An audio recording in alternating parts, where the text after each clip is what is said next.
Vader in die hemel, met graagte neem ons vanaand weer u woord in ons hande. Ons het vanaand gekom om van u seën te ontvang. Ons het vanaand gekom omdat ons u woord wil verstaan. Ons elkeen besef baie duidelik dat in die woorde van 'n mens daar min seën tot ons kan kom. Ons besef elkeen en ons weet, dit is eintlik net na mate ons eie harte sal oopstel en na u woord sal luister, dat daar in hierdie aand duidelikheid uit Openbaring die 17de hoofstuk sal kom. Ons wil na u genade vra, dat u vanaand ons sal help om te verstaan wat u uiteindelik vir ons wil sê, uit hierdie uiters baie sterk en reguit hoofstuk. Sal u met ons wees dan in hierdie aand. Amen. Ons vra vir La Gloria om dan na vore te kom.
Dit is vanaand ons 'n derde lesing nadat ons Openbaring die 10de hoofstuk verbygegaan het. Na Openbaring 10 begin die verborgde inligting of die skokkende inligting.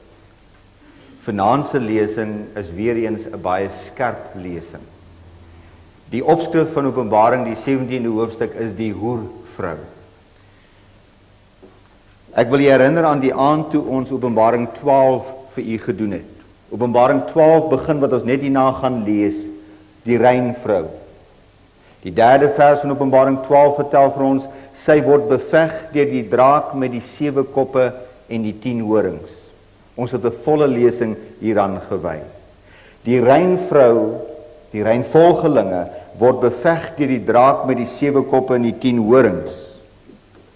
Die hoervrou, ek gebruik die woorde wat die Bybel gebruik, jy gaan dit vanaand sien. In hierdie geval, die valse vrou sit juis op die dier met die 7 koppe en die 10 horings. Wat 'n kontras. Die valse vrou word beveg deur die goeie vrou, die rein vrou, maar hierdie een ry juis op die anti-kris. Ek wil hê jy moet dit in gedagte hou.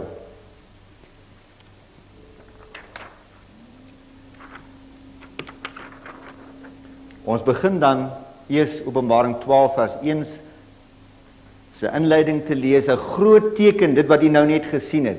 'n Groot teken het in die hemel verskyn, 'n vrou, 'n bruid, mense wat God wil dien, wat met die son bekleed was, die maan was onder haar voete, op haar hoof 'n kroon van 12 sterre, die rein vrou van Openbaring 12. Openbaring 17 se eerste vers, ons hoofstuk van vanaand, wat ons nou nog nie meer begin nie, ons wil net jy moet die begrip inneem.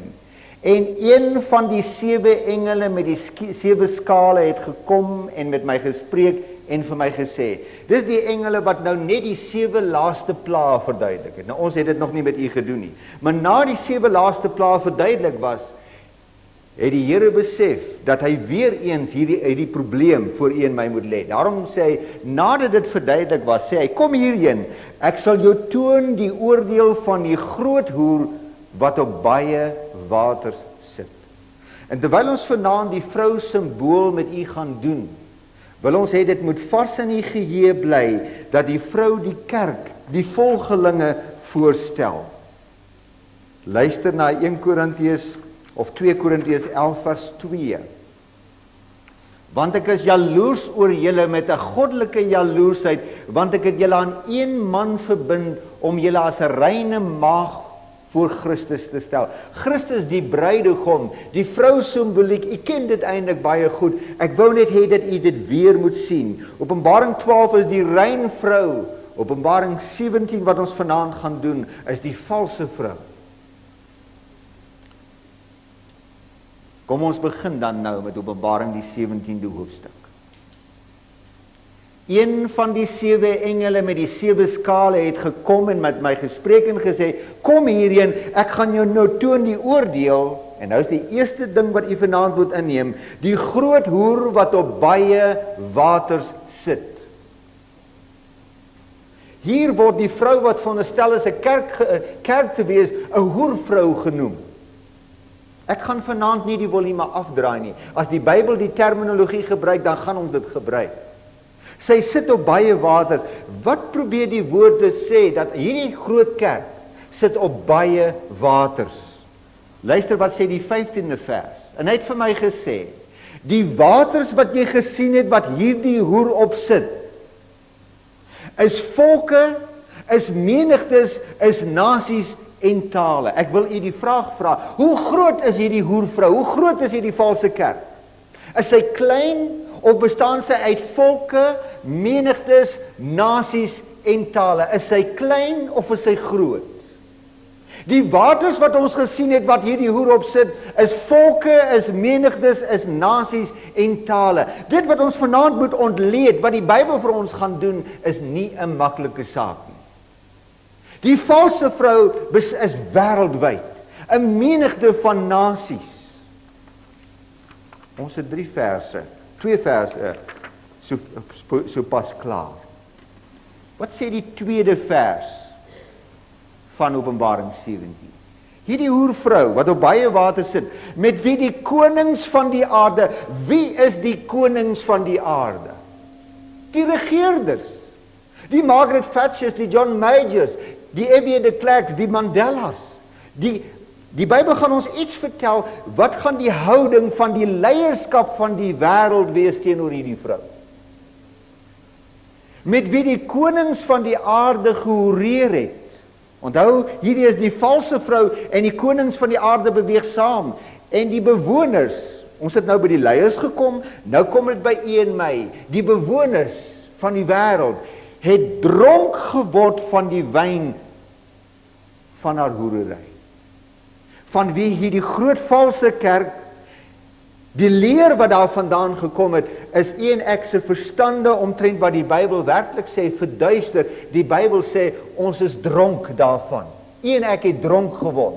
Dis Jesus Christus se openbaring wat dit vir my en u sê. Die konings van die aarde het met haar gehoreer, en die bewoners van die aarde het dronk geword van haar dwaalleer. Dronk beteken dat hulle onder haar invloed dwaal, haar navolg en oortuig is dat sy reg is. Soos alkohol die mens benevel, het hierdie hoervrou, en onthou hierdie is Satan se aanval om u en my van die Here af weg te neem. Jy gaan dit binnekort met 'n volgende lesing nog baie duidelik verstaan. Hulle is soos dronk mense en hulle is een ek. Die Bybel het nou net gesê, die wêreld is dronk van haar dwaalleer. Hulle is soos dronk mense, ons is soos dronk mense, selfvoldaan oor ons standpunt, ons leerstelling. Terwyl die woord van God dit noem, die wyn van haar hoerery. Ek het u reeds genoem, maar ek moet dit weer vir u noem. Vanaand se hoofstuk uit die Bybel is die volume heeltemal vol uitgedraai. Dis hoerery. Wie is hierdie valse kerk? Dis 'n groot vraag wat moet draai. En onthou, geen antwoord mag u van my aanvaar nie. Maar u moet let wat die Bybel sê. Wie is hierdie valse kerk? Vers 3, die derde vers wat ons nou saam studeer. En hy het my in die gees weggevoer na die woestyn, na die agtergrond, nie die voorgrond, daar wat vir die wêreld gewys word nie, na die agterkant, na die woestyn.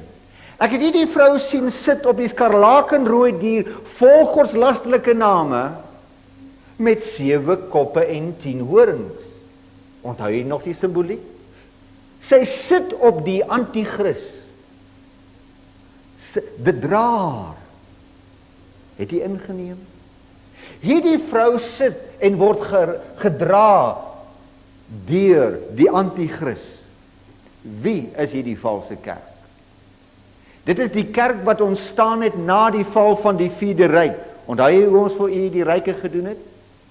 Dit is die kerk wat ontstaan het na die val van die 4de ryk, naamlik die Romeinse ryk. Dit is die kerk wat ontstaan het tussen die 10 nasies, tussen die 10 Europese nasies, wat ontstaan het toe die Romeinse ryk tot 'n val gekom het. Vers 9, laat dit vir ons geen twyfel oor om te weet wie is hierdie kerk nie. Hier kom die verstand wat wysheid te pas het, sê die woord van God. Die Here sê, gebruik die wysheid, gebruik die verstand. Die 7 berge is die 7 koppe, of die 7 berge, die 7 koppe is die 7 berge waar hierdie vrou op sit. Wat 'n wêreldstad is op 7 heuwels gebou? Juist die stad, die Vatikaanstad, juist daar waar die 4de dier die Romeinse ryk tot 'n val gekom het, die hele Europese beweging, sy hoofsetel, die stad op 7 heuwels. Die Bybel sê, gebruik jou wysheid, gebruik jou verstand. Die 7 koppe is die 7 berge. Dis hierdie stad wat haar dra.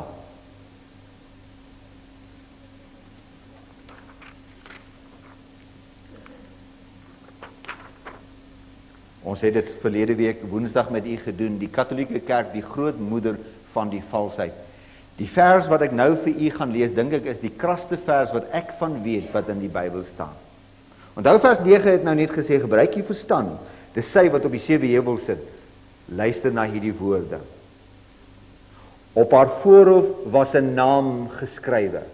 En wanneer ons donderdag aan die merkteken van die dier wat ons op ons voorhoof kry, gaan ons dit beter verstaan. Jou voorhoof, jou karakter, openbaar die hele wese van jouself.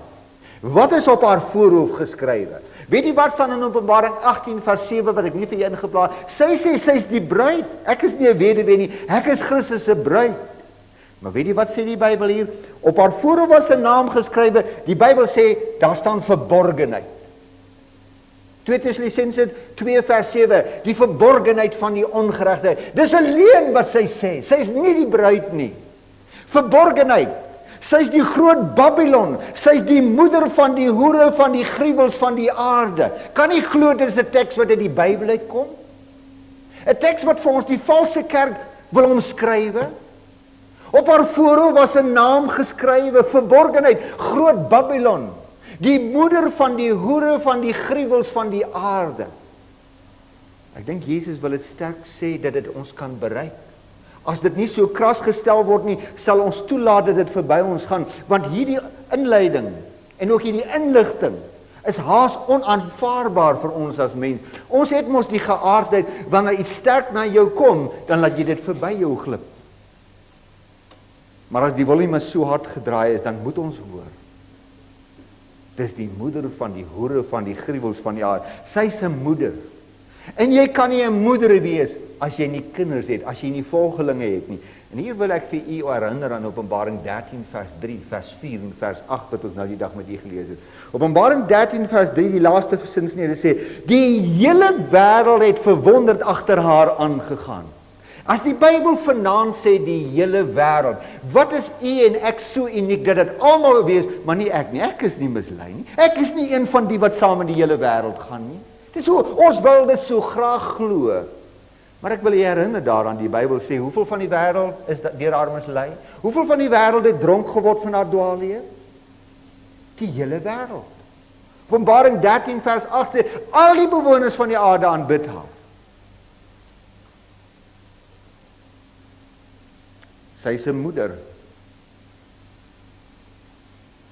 Sy is juist die moeder, die oorsprong van die groot dwaalleer wat die kerk ingebring is, maar sy het baie dogters.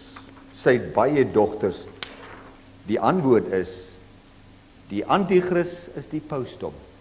En ek het dit nou die aand vers vir vers saam met u gelees. Openbaring 13 en Daniël 7 het dit vir u duidelik gemaak. Hier is ons besig, laat die Bybel aan net alles, onthou die engel het in die eerste vers hier gesê, kom ek gaan jou nou weer vertel die oordeel van hierdie vrou.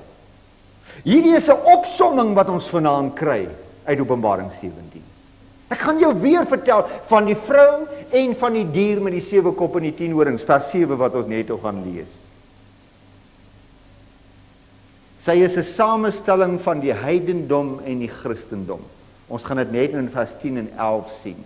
Nou kom ons by ons 4de vers, vers 4. Ek wil net nou nog iets, hierdie vrou, hierdie kerk, het ons net gehoor bestaan uit volke, menigtes, nasies en tale. Dit weet ons al van haar. Ons weet dat die konings van die aarde, die grootes, die groot manne, en nou die aand het ons vir u die koerant uitknipsels hier gehad. Die groot manne van die wêreld, as die privaat straalers van die ministers in Europa stil na watter stad toe gaan hulle? Wie wil hulle gaan sien? Juist die pausdom. Maar nou sê die Bybel, die vrou was bekleed met purper, met skarlaken versier met goud en kosbare parels. Is hierdie kerk arm of is sy welgestel? Sy is versier met wat? Met parels. Nog 'n ding weet jy, welgestel, die grootste kathedrale reg deur die eeue. Maar nou sê die Bybel iets anders. In haar hand, ek wens ek het vanaand 'n goue beker gehad. Maar in haar hand hou sy 'n beker, 'n goue beker. Wat is in hierdie beker? Vol van die grimmigheid van haar hoerery, sê die. Al die dwaal wat sy die mens gee om te drink. Dis vandaar dat die Bybel sê, ons het dronk geword deur leringe wat nie in die woord van God voorkom nie, maar wat vandag 'n integrale deel van ons erfenis is. U het dit in Openbaring 11 verlede week, donderdag aand, het ons dit saam gedoen. In haar hand 'n goue beker van dwaal.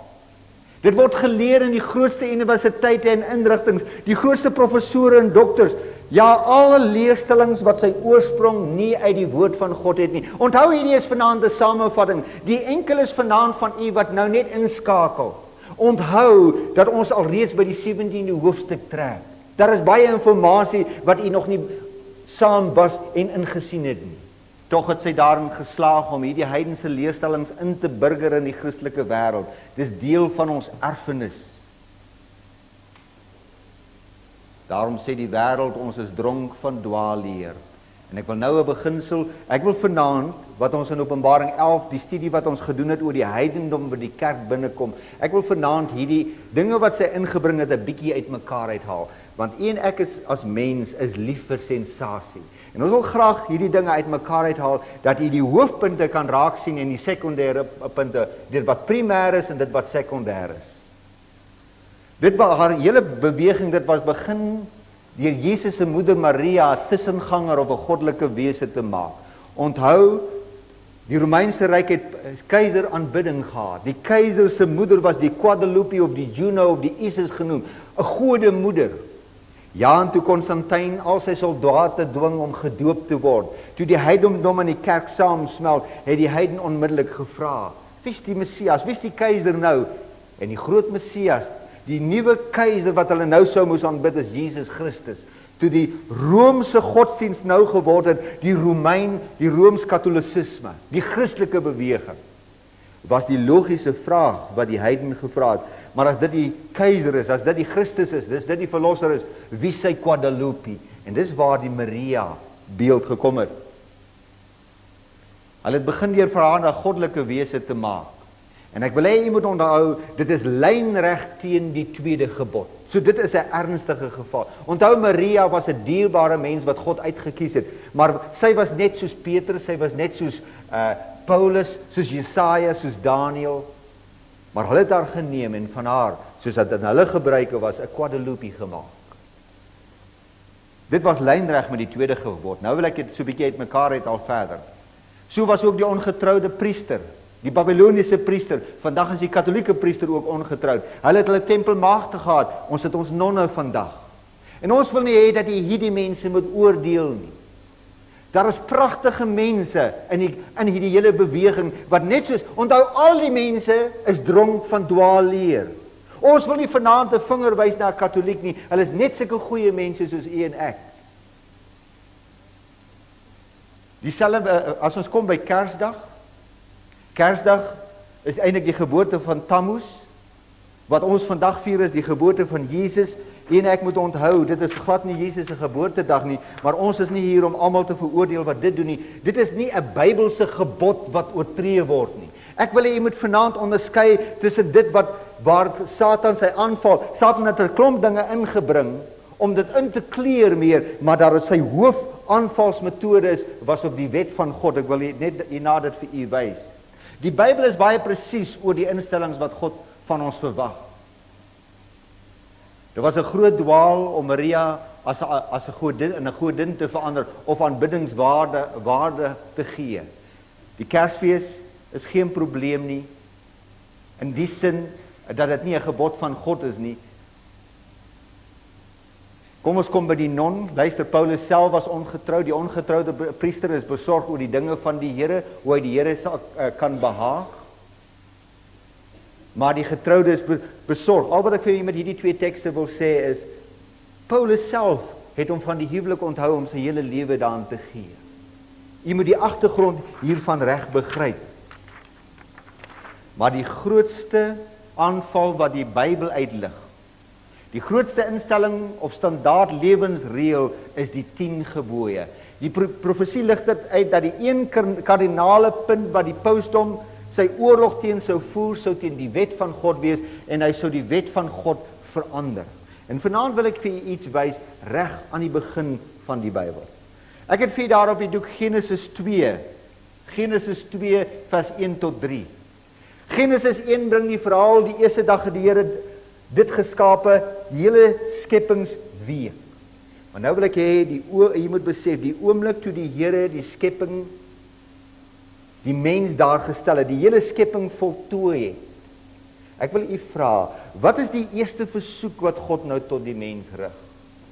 Wat is die eerste wet van die 10 gebooie wat God nou in hulle bring? Kom ek lees dit stadig vir u. U en ek is nou by die begin, by die skepping. Soos dan voltooi die hemel en die aarde met hulle ganse leermag. Ons staan nou by die vroeë môre van die skepping. Adam se eerste dag, Eva, hier is die hele begin wat nou gekom het. Die mens is vry en onthou die mens is in die beeld van God geskape. Die vroeë skepingsmôre. En wat is die eerste kommunikasie? Wat is die eerste versoek? Wat is die eerste wet? En God het op die 7de dag sy werk voltooi wat hy gemaak het. Op die 7de dag het hy gerus van al sy werke wat hy gemaak het. En God het die 7de dag geseën. God het die 7de dag geheilig, juis omdat hy daarop gerus het. Ek wil u dus weer vra, watter een van die 10 gebooie was die heel eerste een? Dis hierdie verhoudingsgebod. Hierdie verhoudingsgebod. Daarom vind ons dat van al die gebooie, die gebod wat die meeste in die skrif herhaal word, die gebod wat die duidelikste omskryf word, is juis hierdie gebod, die Sabbatsgebod wat die Here heel eerste ingestel het. Kom ons gaan na die 10 gebooie self en ons lees hierdie gebod net vir 'n oomblik. Gedenk die Sabbatdag, dis hoe hierdie gebod begin. Herdenk die Sabbatdag dat jy dit heilig. 6 dae moet jy werk, kan jy gaan werk, kan jy jou lewe gaan doen. Want die Here sê, wees vrugbaar op hierdie wêreld, ontwikkel hom. 6 dae kan jy gaan arbeid, maar die 7de dag is die Sabbat van die Here jou God. Hier lees jy die heel eerste verhoudingsgebod wat die Here aan die mense gee, reg aan die begin. Maar die 7de dag is die Sabbat van die Here jou God. Dan mag jy geen werk doen nie. Jy of jou seun of jou dogter, jou diensknegt, jy as heerser aan beheer van jou huishouding, moet hiertoe toesien. Hoekom moes hulle dit doen? Waarom was dit vir God so belangrik? Die volgende vers sê, hoekom? Want. Ons het die gebod nou gelees, maar hoekom moet ons dit doen? Want in 6 dae het die Here die hemel en aarde gemaak. In die gebod word ons weer dadelik herinner, wie het die wêreld geskape? Wie het die mens geskape? Sy skepper God. Dis 'n skepingsordonnansie. Die oomblik toe God sy skepping klaar het, was dit die eerste instelling.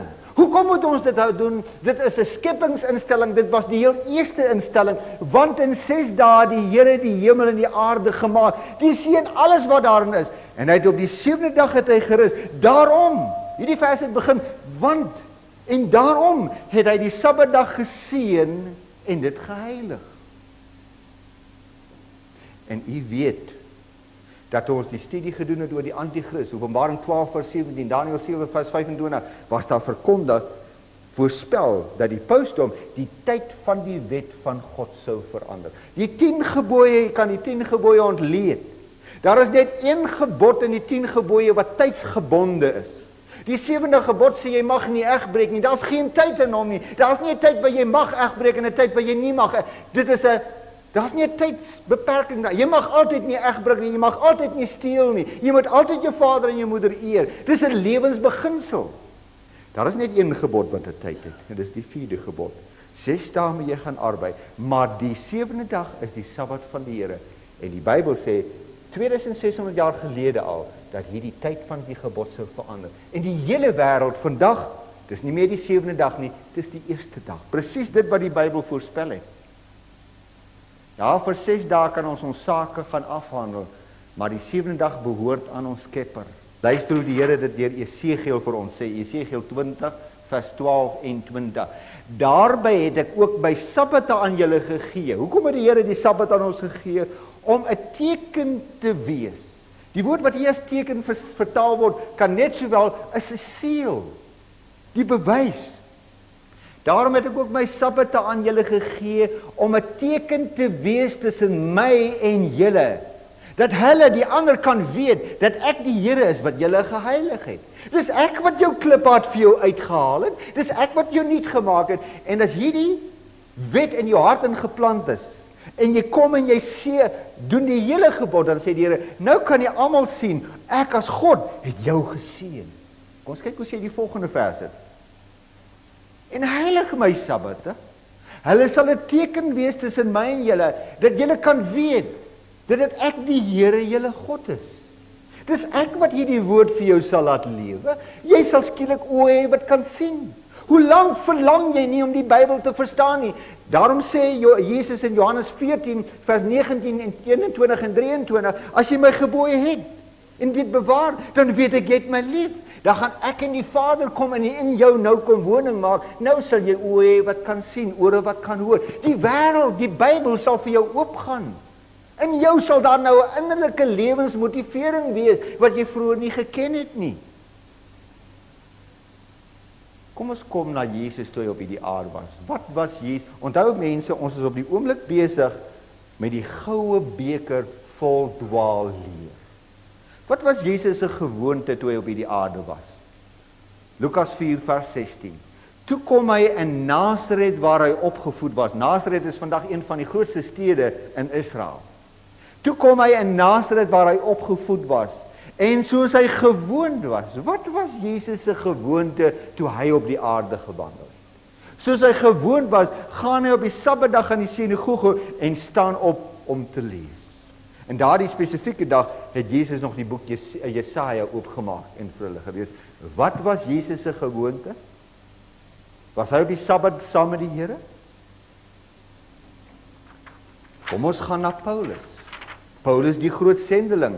Ons gaan nou vir julle lees van Paulus se gewoonte 40 jaar nadat Jesus al op die kruis gesterf het. En volgens sy gewoonte, Paulus se gewoonte, het Paulus na hulle gegaan en 3 sabbate met hulle gespreek. Wat was Paulus se gewoonte 40 jaar na die kruis? Was hy elke Sondag nou by die Here of wat 'n dag? Handelinge 18 vers 4. En elke Sabbat het hy die sinagoge gespreek. Paulus het ook die heidene so geleer. Handelinge 13. En toe die Jode uit die sinagoge gaan, het die heidene versoek dat daardie woorde die volgende Sabbat tot hulle gespreek het. Toe Paulus die woord uitgeleer het, toe sê hulle, maar ons wil ook verstaan. En wat sê Paulus vir hulle en wat gebeur? En die volgende Sabbat het die hele stad saamgekom. 40 jaar na die kruisiging was dit die gewoonte. Geliefdes, u moet Jesus se woorde in Matteus 5 weer onthou, in sy bergpredikasie, waar Jesus sê, moenie dink dat ek gekom het om die wet of die profete te ontbind nie. Die Here sê, moenie as dit een oomblik in jou gedagte gaan nie, want voorwaar ek sê vir hulle, voordat die hemel en die aarde verbygaan, sal nie is 'n jota of 'n titeltjie, of soos die nuwe vertaling sê, nie is die punt op die i, nie is die letterstreepie, nie is die akiet op die e of die i, sal verwyder word nie, nie is die komma nie. Nie 'n jota of 'n titeltjie nie. Elkeen dus wat hierdie gebooie breek, en die mense so leer, en hier is 'n Joodse idioom, daar sal nie eens na jou verwys word in die hemel nie. Maar elkeen wat dit doen en leer, sal groot genoem word in die koninkryk van die hemel. Dit is Jesus se leer. Nou 'n baie sterk stelling deur Paulus in Hebreërs 4. U wat graag in die hemel wil wees, luister mooi na hierdie woorde. Een van die sterkste stellings wat deur Paulus gemaak word. Ek is een van die teoloë wat glo dat Paulus die boek Romeine geskryf het. Daar is vandag beweer dat dit nie hy is nie. Maar of dit nou Paulus of nie, Hebreërs is 'n boek van die Bybel. Want ons wat geglo het, gaan die rus in. En hy sal sien as hy die konteks sien, die hemelse rus, soos hy gesê het. Daarom het ek met 'n hoofletter God in my toorn gesweer, julle sal my rus nie ingaan nie. Nou hoekom sê die Here hier in my toorn, jy sal my rus nie kan ingaan nie? Dis baie kras woorde, en as ek vir vers 5 ook so gelees het, en nou hier weer, hulle sal my rus nie ingaan nie.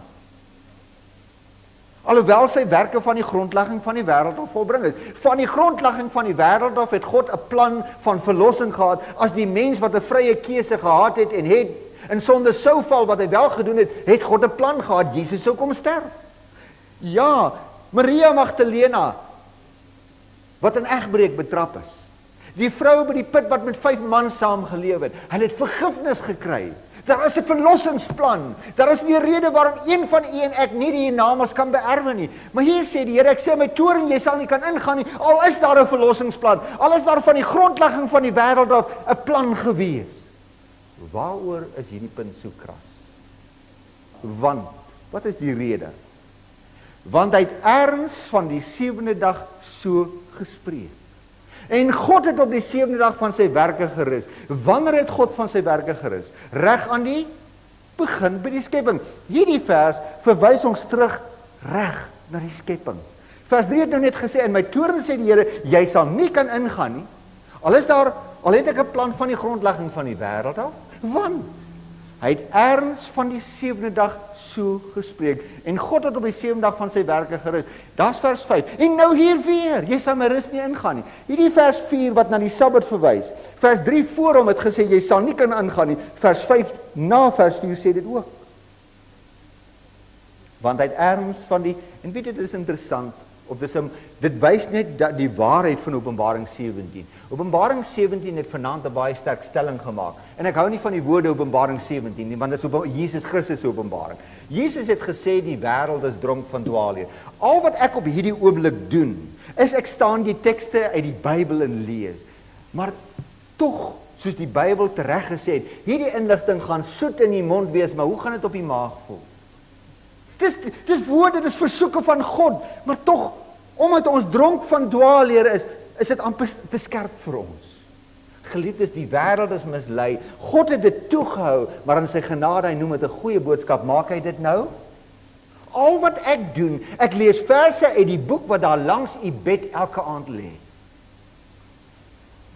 Want hy het ergens van die 7de dag so gespreek. God het op die 7de dag van sy werke gerus, en nou hier weer, hulle sal my rus nie ingaan nie. Nou sê vers 8, die Here gaan nie nou 'n ander dag hê nie, want as Josua aan julle 'n rus gegee het, sou hy met 'n hoofletter nie nou van 'n ander dag praat nie. Vers 9, daar bly dus 'n Sabbatsrus oor vir die volk van God. En die Griekse woord wat daar gebruik word, Sabbatrus, is sabbatismos. Die rus wat vir jou uiteindelik gaan lei tot die ewige rus. Daar bly dus 'n sabbatismos. Hierdie rus in die Here, hierdie verhouding wat God reg in die skepping ingestel het, gaan werk jou 6 dae, maar ek het hierdie tydperk geseën en geheilig. En Satan het baie pertinent besef, solank die mens in 'n verhouding met sy God staan, kan hy die mens nie aanraak nie. Daarom moes Satan, as hy die mens enigsins sou wou kon mislei, moes hy hierdie tyd van die wet verander. Dank God dat die Here dit 2600 jaar voor hy dit gedoen het. Vir ons, die profesie is nou 2600 jaar, maar honderde jare voor hy dit gedoen het, het die Bybel dit vir ons voorspel. Daar bly dus 'n Sabbatsrus oor vir die volk van God. Vers 10, die vers net na vers 9, onthou, daar bly dus 'n Sabbatsrus oor, die vers nou net daarna, want wie in sy rus ingegaan het, sal self rus van sy werke, soos God van syne. Hoe het God gerus? Wat 'n dag is die 7de dag? Ek lees vir u nou uit Lukas 23 en 24. Sabbat is die dag na Vrydag, die dag voor Sondag. Onthou Sondag, die Solos, die dag van die son. Die Sondag is die tyd wat die Romeine die son aanbid het. Die Solos staan vir die Sondag, die son se dag. Maar luister, wanneer is Sabbat? Sabbat is die dag net na voor Sondag of net na Vrydag. Kom ons lees dit. Dit was Vrydag en die Sabbat het begin aanbreek. Wat 'n dag is Sabbat? Hy volg na Vrydag. Daarop het hulle huis toe gegaan, reekolie reggemaak, op die Sabbatdag het hulle gerus soos die gebod bepaal. En die Sondagmôre vroeg. Waar val die 7de dag in? Die Bybel, Jesegiel het vir ons voorspel dat die Sabbat uitgewerp sou word. Jesegiel 22 vers 26. Sy priesters verkrag my wet, word daar in die profesie geskryf. Sy priesters verkrag my wet. Wat maak hulle met die wet van God? Hulle verkrag die wet van God. Hulle ontheilig my heilige dinge. Tussen heilig en onheilig maak hulle geen onderskeid nie. Die verskil tussen onrein en rein word net nie te ken. Dit wat God sê, onthou dis rein, sou nie meer as rein gesien. Die mense sou nie, ag alles geld. Dis dan rein en onrein. Dit maak nie meer saak nie. Maar wat? Daarby maak hulle ook hulle oë toe vir my sabbate. Ja, ek word by hulle ontheilig. Ek word by hulle ontheilig. Dit is ook voorspel dat die Here die mens sou terugroep na die Sabbat. Ek lees dit vir julle uit Jesaja. Jesaja 58, 'n baie groot hoofstuk in die Bybel. As jy ooit welsynwerk wil verstaan, gaan studeer Jesaja 58. En die wat uit jou voorkom, die Here verwys jy voor na herstel. Die wat uit jou voorkom, sal ou pynhope bou. Wat is 'n ou pynhoop? Dis 'n gebou wat eens gestaan het, in sy glorie was, maar daar het 'n dag gekom toe hulle hierdie gebou afgebreek het. En al wat jy nou van daai gebou sien is 'n wat? Is 'n ou pynhoop. Die Here sê, jy gaan daai pynhoop weer bou. En jy gaan dit oprig. Jy gaan genoem word herbouer. Jy's nie 'n bouer nie. Jy gaan herbou die plek nou. Daar's 'n pynhoop wat herbou word. Daar is gebreekte muur wat jy nou regmaak. Jy's die hersteller van die paaie om dit weer bewoonbaar te maak. Hier is 'n pad wat eens geloop het. En die Here sê, hierdie pad gaan ek weer instel. Nou, wat is dit wat herbou moet word? Wat is dit wat vandag 'n pynhoop is, wat moet herstel word? Wat is dit, wat se muur moet weer herbou word? Wat 'n pad is dit wat die Here weer wil hê, ons moet herbou? Wat sê hierdie profesie? Dis vers 12, nou vers 13. as jy jou voet terughou van my Sabbat.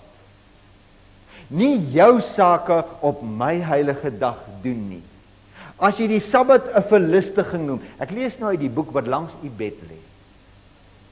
As jy jou voet terughou van die Sabbat, nie jou sake op my heilige dag doen nie. As jy die Sabbat 'n verlustiging noem, die heilige dag van die Here hoog hou, dit eerder nie jou gewone gang te gaan nie, nie uitlik taal te spreek nie. Dit sou herstel word. Wat gaan dan met jou gebeur? Vers 14. Dan sal jy jou verlustig in die Here. Ek gaan jou laat ry oor die hoogtes van die aarde. Wie van u, daar diep binne in u sê, ek verlang so om volkome 'n kind van God te wees, maar is asof die Here net ver bly. Wanneer gaan die Here naby kom? Dan gaan jy jou verlustig, sê die Here. Ek gaan jou nou laat ry oor die hoogtes van die aarde. Ek gaan jou nou jou erfdeel laat geniet. Dit wat die Here uiteindelik vir jou wil bring. Ons is amper klaar met ons goue beker. U is vanaand hier omdat u in die Here glo. U is vanaand hier omdat u verby die graf glo. U glo in die nuwe hemel en die nuwe aarde. Wat gaan ons in verband met hierdie onderwerp doen in die hiernamaals? Kom ons lees dit vir Jesaja 66. Want soos die nuwe hemel en die nuwe aarde wat ek maak voor my sal bestaan. Ons lees nou wat op die nuwe aarde en die nuwe hemel wat daar gaan geld. Elke maand op die nuwe maand, elke week op die Sabbat gaan ons by my. Ek sien daarna uit om daar te gaan sit elke Sabbat en Jesus vir ons die woord gaan bring. God die Vader, die Heilige Gees, miskien Paulus. Ek weet nie hoe dit daar gaan wees nie. Ons sien nou in 'n spieël en 'n raaisel. Al wat ek sien, soos die nuwe hemel en die nuwe aarde voor ons sal bestaan, so sal ons elke week maand op die nuwe maand en elke Sabbat gaan ons by my. Watter dag gaan in die hiernamaals 'n ewige instelling bly? Dis die goue, ons moet dit kan verstaan. Die Antichrist, die klein horingkie, die pausdom met die Sabbat van die Here neergewerp en daar dit vervang met die sondebeeld, naamlik Sondag. Onthou jy wat ons gelees het in Daniël 7, toe ons hierdie 4 diere met u bestudeer het? Die 4de dier, die Romeinse ryk. Hy sou woorde spreek teen die Allerhoogste. Ja, hy sou sy hand slaan aan die Allerhoogste se instellings. Hy sou die heiliges mishandel. Hy sou probeer om die tye en die wet te verander. Hy het dit gedoen en die hele wêreld is met hom saam. En hy was op hoogtyd gedurende die 1260 jaar. Dit was gedoen deur die dier met die 7 koppe en die 10 horings. Ja, toe die Romeinse ryk tot 'n val kom, was daar 10 nasies. Toe die pausdom in die jaar 533 gevra word om die heerskappy te neem, het 3 van hulle, die Vandale, die Heruli en die Oosgote, het dit teengestaan en die Bybel sê hulle sal ontwortel word. Dis vanwaar die simboliek kom. Dis 'n dier wat oorspronklik 10 horings was, maar hoeveel het oorgebly? Die dier met die 7 koppe en die 10 horings. Die goue beker in haar hand is vol gruwels. Hoe swaar dit ook al vir ons is, moet ons besef dat Sondag, die eerste dag van die week, nie by God sy oorsprong het nie. Dis die dag van die sondebeeld. Vers 5 sê, op haar voorhoof is 'n naam geskrywe verborgenheid. Sy is Babylon, sy is die moeder van die hoere van die gruwels van die aarde. Dis die hoofstuk wat ons vanaand met u deel. Kom ons gaan nou na die 6de vers. Ons is verby die goue beker vol gruwels wat die wêreld dronk gemaak het. Nou vers 6. En ek het die vrou gesien dronk van die bloed van die heiliges. Hoeveel mense is deur die Katolieke se Jesuïete om die lewe gebring?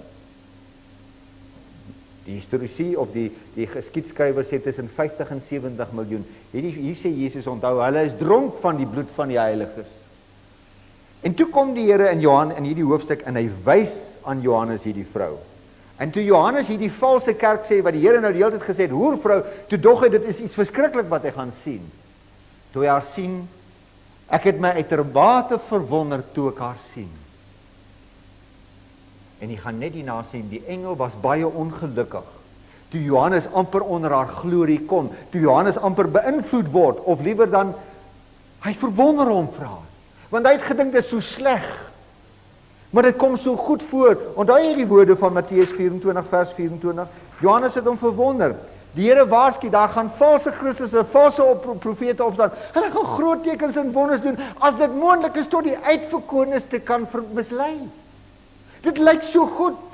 Toe Johannes haar sien, toe die Here die hele tyd vir hom vertel wie sy is, en uiteindelik word die lig aangeskakel, toe Johannes haar sien, toe verwonder hy hom. En kyk wat sê die engel nou. Toe sê die engel vir my, waarom het jy jou verwonder? Glo jy dan nie alles wat ek vir jou gesê? En die Here vra vir u ook vanaand, het jy dan nie ingeneem nie? Dit lyk goed.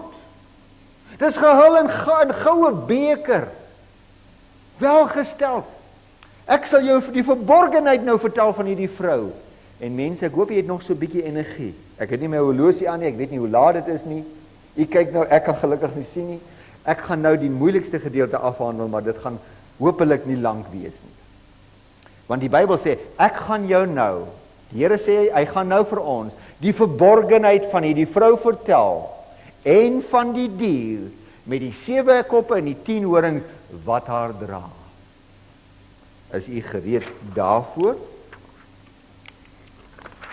Een van, baie moeilik, van nou af vers 8, 10 en 11 is moeilik, ek hoop dat jy mooi gaan konsentreer, ek gaan die laaste paar verse afknip, want ek dink die groot begrip het jy al gekry, nou gaan die engel vir ons verduidelik. En kom ons kyk of u nou, want hierdie teks begin met 'n baie moeilike konsep, wat hy aan die begin van die teks plaas en ook aan die einde. Luister baie mooi, vers 8. Die dier wat jy gesien het was, is nie, en gaan weer uit die afgrond uit opgaan. Nou wat beteken dit? Die dier was, toe was hy nie, nou gaan hy weer opkom. Kom ek vat hier na die einde van die teks. Die dier wat was, nie is nie, alhoewel hy is. Dit is ingewikkeld wat hier staan. Ek gaan net op Openbaring 13 vers 3 kom, onthou die pausdom het bestaan, 13:3, toe hy sy dodelike wond gekry, en toe die wond weer genees. Daar was 'n tyd toe hy bestaan het, daar was 'n tyd toe hy nie bestaan het nie, en daar is jy gaan dit net toe sê, hy is amper die 8ste, gaan hy weer bykom. Al wat die Bybel daar staan, hy het bestaan, toe 10 Februarie 1798, toe die 1260 jaar tot die einde gekom het, het hy sy dodelike wond gekry. Almal het gedink dit was sy einde, maar sy wond sou weer genees. Goed, hy was en is nie, alhoewel hy is. Kom ons vat nou die vers. En dit is interessant, hierdie teks het amper dieselfde boodskap as Openbaring 13 vers 8. Wat sê Openbaring 13 vers 8? Al die bewoners van die aarde sal hom aanbid. Hoeveel van die wêreld gaan hom aanbid, gaan hom gehoorsaam, gaan doen wat hulle ingestel het? Almal. Kom ek vat nou die hele teks, 13 vers 8. Al die bewoners van die aarde sal hom bid. Almal wie se name nie van die grondlegging van die wêreld in die boek van die lewe geskrywe is nie. Hulle gaan hulle verwonder, net soos Johannes, as hulle die vrou sien. As jy nie die Here ten volle aanneem en dis wat u môre aand gaan besef. Môre aand gaan die Here u help om diep in die hart te kyk. Die Here sê, as jy nie ten volle is dat jou naam nie in die boek van die lewe staan nie, sal jy nie sien en as jy sien, sal jy net saam met haar staan. Kyk hoe goed, kyk hoe wonderlik. Nou hierdie vers gaan basies dieselfde vir ons sê. Kom ons lees die vers nou volledig. Die dier wat jy gesien het was, toe was hy nie, toe het hy weer uit die afgrond uit opgekom, maar uiteindelik beloof die Here vir ons, vers hoofstuk 19 sê dit baie duidelik, hy gaan na die verderf gaan. En die bewoners van die aarde. Nou kom die Here by u en my en ons reaksie teenoor hierdie beweging. Geliefdes, open die oë nou terwyl ons lees. En die bewoners van die aarde, wie se name nie van die grondlegging van die wêreld of van die boek van die lewe geskryf is nie. En ek wil dit weer vir u duidelik stel. Ek kan vir u die vertalersnotas ook bring. Daar staan nie dat die Here vooruit gekies het wie's gered en nie. Van die skepping af, Kain en Abel. Kain het die Here verwerp. Abel het hom aangeneem. Abel se boek is in die naam, sy naam is in die boek van die lewe. Jakob en Esau, almal reg deur die eeue soos hulle die Here aangeneem het. Soos u die Here aanneem, kom u naam in die boek van die lewe. U maak u hart oop. Hy sê in Johannes 14, ek maak nou in my woning in jou hart. Dan kom jou naam in die boek van die lewe. En as jou naam inkom, sal jy oë kan hê en kan sien. Dan gaan jy nie volg nie. Maar as jy net 'n gedaante van godsaligheid het, sal jy volg. Die dier wat jy gesien het was en is nie, hy sal uit die afgrond uit opgaan, na die verderf gaan. Al die bewoners van die aarde, wie se name nie van die grondlegging van die wêreld of van die boek van die lewe geskryf is nie, sal hulle verwonder as hulle haar sien, en sal saam met die hele wêreld met verwondering agter haar aangaan. As hulle die dier sien, wat was, nie is nie, alhoewel hy nou weer is. Miskien wil ek hier lees. As jy ag gee, word jou naam in die boek van die lewe geskryf. Dis waarom ons gevra word om hierdie dinge te lees. Mense dit te hoor, maar meer as lees en hoor, te reageer, te aanvaar, te bewaar. Vers 3 het gesê, ek het gesien dat een van sy koppe 'n dodelike wond ontvang het, sy wond is genees, en in sy geneesde toestand het die hele wêreld agter hom aangegaan. Die engel het in vers 7 gesê, hy gaan nou vir ons die verborgenheid, die geheim vertel van hierdie beweging. Hierdie hoervrou wat die moeder van die gruwels van die aarde is, wat baie dogters het. Hoe werk dit? Hoe steek dit in mekaar? Vers 10. Hulle is 7 konings. Hoeveel konings? 7. 5 was, 1 is, en die ander een nog nie gekom nie. Wanneer was dit? Toe die verborgde inligting oopgemaak was. Dit het ek nog nie met die behandel nie, dis die langste profesie in die Bybel, 2300 aanes en morgens, sê Daniël 8 vers 14, dan sal die heiligdom in sy regte staat herstel word. Dan sê vers 26, die gesig van hierdie aanes en morgens, wat die aanes en morgens, die 2300 aanes en morgens, dis waarheid. Jy hou dit geheim, dis vir die tyd van die einde, dan moet dit eers verstaan word. Die onderwerp wat ons nie met die behandel nie, maar dis toe dit oopgegaan het, die einde van die 2300 jaar profesie. Waar het die Here vir ons begin toe hy Babylon begin ontleed het? Sy eerste profesie uit die boek Daniël, waar het hy vir ons gaan begin? Wat was ons eerste studie wat ons gedoen het? Die beeld van Daniël 2. Wat het hy van Nebukadneser gesê? U is die hoof van goud. Waar het dit begin? By Babylon. Die eerste is Babylon. Dis waar en dit is 'n lesing wat ons binnekort vir u gaan doen. En ons het dit met Openbaring 11 al begin. Waar het Babylon begin? Al in Genesis 10. Dis wat hy die vorige lesing gedoen het. Babylon, toe was dit oorgeneem na Mithras. Daar was Tammuz se naam was Mithras daar. Tammuz, Mithras, die songod, die sonaanbidding, toe dit oorgegaan na die Christelike era. Maar dit was Babylon, die eerste een, Mede en Perse, die tweede deel van dit, toe die Griekse aanbidding, toe die Romeinse era, en dan kom ons by die 5de een. Toe Konstantin by die slag van Malvenbrug sy bekering ondergaan vir politieke redes, toe het die heidendom en Christendom hande gevat. Die Romeinse aanbidding, die Romeinse sonaanbidding en die Christelike geloof. Onthou jy vir Pergamus en Thyatira, daardie eras wat ons met die behandel het die Romeinse geloof en die Christelike geloof saamgesmeld. Heidendom het die kerk binnegekom en jy gaan sien, dis die ergste era ooit in die geskiedenis. Wat ek met vir u wou doen by die bord was, dat jy moet besef, waar het die Here vir ons begin? By Babylon. Die eerste is dan Babylon, Mede en Perse, die Grieke, toe die Romeine, en dan die ergste een in die geskiedenis was, toe die heidense godsdienst en sy aanslag op die Christelike geloof gemaak het, die deure oopgemaak was, en Openbaring 11 se verhaal, toe heidendom die kerk binne gestroop het. Moet jy die stad nou oordeel nie, want dis aan die heidene gegee, hulle sou die heilige stad vir 42 maande lang vertrap. Dit was ons vorige lesing, ons hoofonderwerp. Goed, hulle is 7, dit was die 5 wat nou was. Ja, toe die pausdom deur die donker eeue al hierdie dwaal die kerk binne gebring het.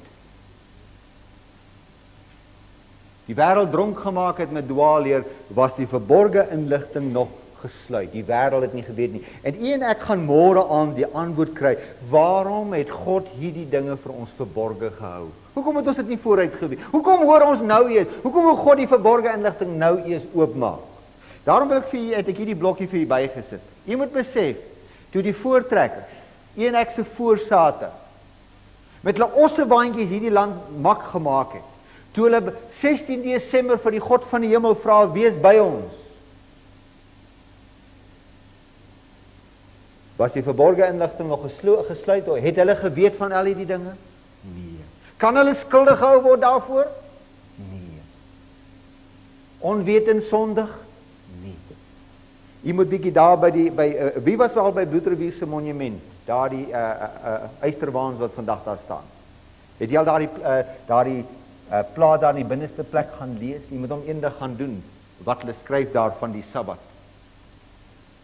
Maar al wat ek vir julle wil hê, is ons vaders en moeders, daar is God het die verborgde inligting eers toegehou. Môre aand gaan jy uitvind, hoekom het God dit toegehou? 'n Baie goeie doel, vir 'n baie goeie rede. 5 het geval. Wat is die 6de era? Op die stadium toe die verborgde inligting oopgemaak was, net na die 1260 jaar toe die paus sy dodelike wond gekry het, was dit die 6de era. Onthou, Katolicisme was opgevolg deur Protestantisme. Ja, daar was mense, godskinders, soos 'n Martin Luther, soos 'n Johannes Calvin, Wycliffe, Huss wat op die brandstapel gesterf het. Mense wat die Bybel, die woord van God begin studeer het en gesê het, maar die kerk dwaal. Luther skryf oor en oor, die paus is die antichrist, die paus is die antichrist. Johannes Huss sterf juis op die brandstapel, omdat hy sê, die paus is die antichrist. Maar ongelukkig die protestante het dit vir ons ons is almal protestante, waar hulle uit hierdie juk, die Romeinse juk afgegooi het. Maar dit was nie 'n volkome terugkeer nie, want die Bybel was nog nie, die verborgde inligting was nog nie oop nie. Daarom sê Openbaring 13 vers 1 en 2 van hierdie eras, skryf aan die gemeente van Sardes, ek ken jou werke, dat jy die naam het dat jy leef, maar jy's nog dood. Wees wakker, want ek het jou werke nie volkome gevind nie. Dis nie so lekker een vir ons nie, maar so kom ons begin weer. We begin by Babylon, toe die Mede en Perse, toe die Grieke, toe die Romeine, toe word die heidense godsdienst 'n sogenaamde Christelike godsdienst. Dis die 5de eeu, Katolicisme, die moeder van die hoere van die gruwels van die aarde, toe dit saamgekom het. Daarna kom Protestantisme, en nou kom ons by die 7de era, wat ons volgende Woensdag dan doen, is die lamagtige dier. Die moeilikste lesing wat ek moet oordra, is die lamagtige dier. Die vers 11, 13, 11 sê, hy lyk soos 'n lam, maar hy is die draak. Wie is 'n lam? Jesus Christus. Hy lyk soos 'n lam. Daarom sê, luister baie mooi wat sê vers 11. Onthou, voor ek vers 11 lees, jy moet onthou, dis net 7 konings. Daar gaan nou van 'n 8ste gepraat word, maar hy's nie regtig die 8ste nie. Luister mooi wat daar staan. Die dier wat was en nie is nie. Daai wat bestaan het, toe 'n dodelike wond gekry het, het nou weer herstel. Hy bestaan vandag weer. Die dier wat was en nie is self die wat? Die 8ste. Maar daar is nie 'n 8ste nie, die Bybel het gesê, hoeveel is daar? Net 7. Maar dis hierdie mag, wat toe bestaan het, toe het Katolicisme weggeneem, en toe sê die Bybel, maar haar dodelike wond sou herstel. Sy gaan saam, met wat u volgende Dinsdag gaan studeer, die lamagtige dier, sy gaan hierdie 2 magte, Openbaring 13 vers 1 tot 4, die pausdom, en 13 vers 11 tot 18, die lamagtige dier gaan saam hande vat, en hulle gaan die 7 laaste pla, en Armageddon, wat ons nog gaan doen, gaan u baie mooi verstaan. Die dier wat was en nie is nie, selfs die 8ste, hy behoort by die 7, hy is nie 'n 8ste nie, maar omdat hy dood was, hy lewe nou weer, hy kom bestaan hier in die einde, amper is 'n 8ste, maar nee, hy was die 5ste. Die dier wat was en nie is nie, selfs die 8ste, hy behoort by die 7, hy gaan na die verderf. Ons laaste transparant wat ek vir u oplaas. Openbaring 18 vertel, onthou die 5de plaag gaan op die stad op 7 heuwels val. En daarom sê die Here vir u 'n groot oproep, een van die grootste oproepe in die Bybel. Openbaring 13, 18 vers 4, ek het 'n ander stem uit die hemel vir my hoor sê. Ek wil graag, voor ek die teks lees, die woorde wat 7 maal in die boek Openbaring gebruik word, vanaand vir u sê, voor u daardie vers lees. Wie 'n oor het, laat hom hoor wat die Gees aan die gemeente sê. En ek het 'n ander stem uit die hemel hoor sê, gaan uit daar uit my volk. Wie se volk is nog vasgevang in dwaalleer? U en ek is dierbare, u en ek is soekers na die Here. Die Here sê, kom uit daar uit my volk, kom uit julle wat sal hoor as julle sien. Kom uit daar uit my volk, sodat julle nie gemeenskap met daar sondes mag hê, en dat die 7 laaste pla ook op u gaan val. Donderdag aand, wanneer ons die merkteken van die dier doen, gaan u sien, die plaag gaan net val op hulle wat die merkteken van die dier het. Ons eindig dan met die groot vers. Ek het 'n ander stem uit die hemel hoor sê, gaan uit daar uit my kinders, sodat jy nie gemeenskap met haar sondes mag hê, drink uit hierdie goue beker nie, en dat die pla ook nie op julle sal val. Maar God baie naby aan ons kom uit daaruit my volk, dit is 'n groot oproep van die boek Openbaring, 'n oproep van Jesus Christus, kom uit Babylon uit.